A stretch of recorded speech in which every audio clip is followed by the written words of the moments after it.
ابو نصر نامی ایک شخص اپنی بیوی اور ایک بچے کے ساتھ غریبی کی زندگی بسر کر رہا تھا۔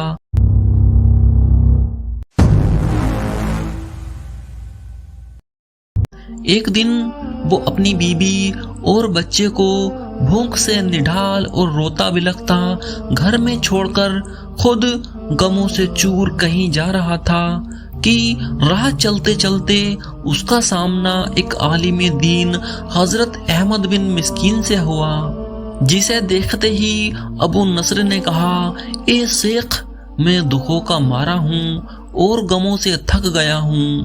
شیخ نے کہا، میرے پیچھے چلے آؤ، ہم دونوں سمندر پر چلتے ہیں۔ سمندر پر پہنچ کر شیخ صاحب نے اسے 2 رکعت نفل نماز پڑھنے کو کہا۔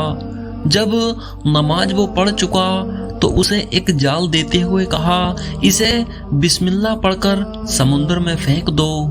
جال میں پہلی بار ہی ایک بڑی عظیم مچھلی پھنس کر باہر آ گئی۔ شیخ صاحب نے ابو نصر سے کہا، اس مچھلی کو جا کر بازار میں فروخت کرو اور حاصل ہونے والے پیسوں سے اپنے گھر والوں کے لیے کچھ کھانے پینے کا سامان خرید لینا۔ ابو نصر نے شہر جا کر مچھلی کو فروخت کیا، حاصل ہونے والے پیسوں سے ایک قیمے والا اور ایک میٹھا پراٹھا خریدا اور سیدھا شیخ احمد بن مسکین کے پاس پہنچ گیا اور کہا کہ حضرت، ان پراٹھوں میں سے کچھ قبول کیجئے۔ شیخ صاحب نے کہا، اگر تم نے اپنے کھانے کے لیے جال پھینکا ہوتا تو کسی مچھلی نے نہیں پھنسنا تھا، اور میں نے تمہارے ساتھ نیکی کی گویا اپنی بھلائی کے لیے کی تھی، نہ کہ کسی مزدوری کے لیے کی۔ تم یہ پراٹھے لے کر جاؤ اور اپنے گھر والوں کو کھلاؤ۔ ابو نصر پراٹھے لیے خوشی خوشی اپنے گھر کی طرف جا رہا تھا کہ اس نے راستے میں بھوک سے تڑپتی ایک عورت کو روتے دیکھا، جس کے پاس اس کا بے حال بیٹا بھی بیٹھا تھا۔ ابو نصر نے اپنے ہاتھوں میں پکڑے ہوئے پراٹھوں کو دیکھا اور اپنے آپ سے کہا کہ اس عورت اور اس کے بچے اور میرے اپنے بچے اور بیوی میں کیا فرق ہے؟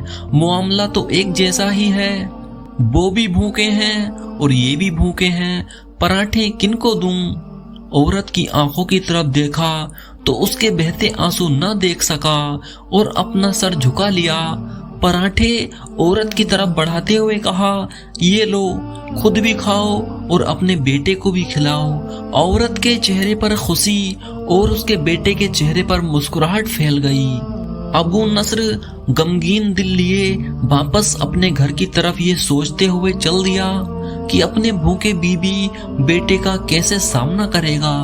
گھر جاتے ہوئے راستے میں اس نے ایک اعلان کرنے والا دیکھا جو کہہ رہا تھا، ہے کوئی جو مجھے ابو نصر سے ملا دے؟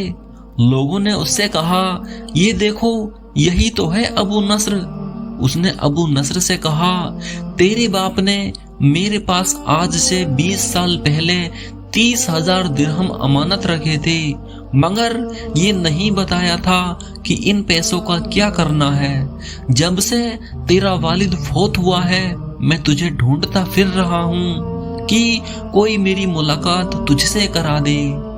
آج میں نے تجھے پا ہی لیا تو یہ لو 30,000 درہم، یہ تیرے باپ کا مال ہے۔ ابو نصر کہتا ہے کہ میں بیٹھے بٹھائے امیر ہو گیا، میرے کئی گھر بنے اور میرا کاروبار پھیلتا چلا گیا۔ میں نے کبھی بھی اللہ کے نام پر دینے میں کنجوسی نہیں کی، ایک ہی بار میں شکرانے کے طور پر 1000 درہم صدقہ دے دیا کرتا تھا۔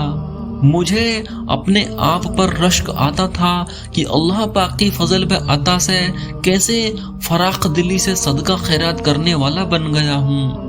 ایک بار میں نے خواب دیکھا کہ حساب کتاب کا دن آ پہنچا ہے اور میدان میں ترازو نصب کر دیا گیا ہے۔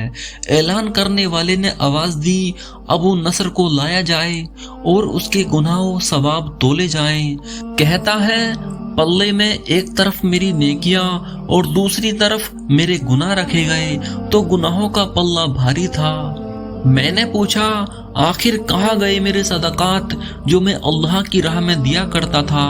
تولنے والوں نے میرے صدقات نیکیوں کے پلے میں رکھ دیے، ہر ہزار درہم کے صدقہ کے نیچے نفس کی شہوت، میری خود نمائی کی خواہش اور ریاکاری کا رنگ چڑھا ہوا تھا، جس نے ان صدقات کو روئی سے بھی زیادہ ہلکا بنا دیا تھا۔ میرے گناہوں کا پلہ اب بھی بھاری تھا۔ میں رو پڑا اور کہا، ہائے رے، میری نجات کیسے ہوگی؟ اعلان کرنے والے نے میری بات کو سنا تو پھر پوچھا، ہے کوئی باقی؟ اس کا عمل تو لے آئے۔ میں نے سنا کہ ایک فرشتہ کہہ رہا تھا، ہاں، اس کے دیے ہوئے 2 پراٹھے ہیں جو ابھی تک میزان میں نہیں رکھے گئے۔ وہ 2 پراٹھے ترازو پر رکھے گئے تو نیکیوں کا پلہ اٹھا ضرور، مگر ابھی نہ تو برابر تھا اور نہ ہی زیادہ۔ اعلان کرنے والے نے پھر پوچھا، ہے اس کا کوئی اور عمل؟ فرشتے نے جواب دیا، ہاں، اس کے لیے ابھی کچھ باقی ہے۔ اعلان کرنے والے نے پوچھا، وہ کیا؟ کہا، اس عورت کے آنسو جسے اس نے اپنے 2 پراٹھے دیے تھے۔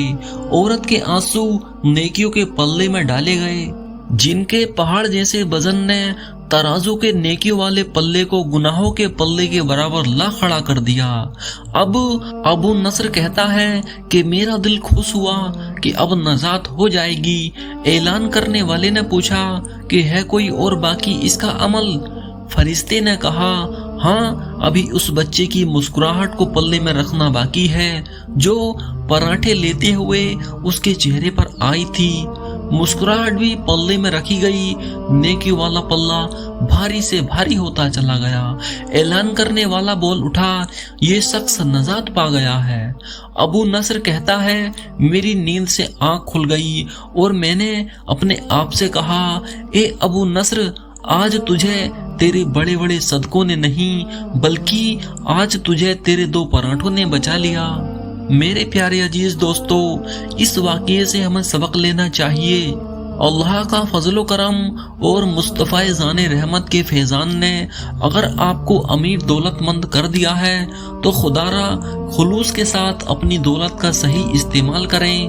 آپ کے مال و دولت پر اگر آپ کا، آپ کے اہل خانہ، آپ کے رشتہ داروں کا حق ہے تو اسی دولت پر غریبوں کا بھی حق ہے۔ لہٰذا بغیر شہرت بے نامواری اور بغیر سیلفی کے حقدار کو اس کا حق دیں، تاکہ کسی کی عزت نفس مجروح نہ ہو اور رب کی بارگاہ میں یہ نیکی مقبول ہو۔ میرے بھائیوں اور بہنوں، یہ نازک ترین وقت امتحان کا ہے، غریبوں کی غربت و صبر کا امتحان، امیروں مالداروں کے خلوص میں سخاوت کا امتحان۔ آخر میں ایک چھوٹی سی درخواست ہے، اسے دوسروں تک ضرور پہنچا دیں تاکہ کوئی اور بھی فائدہ اٹھا سکے۔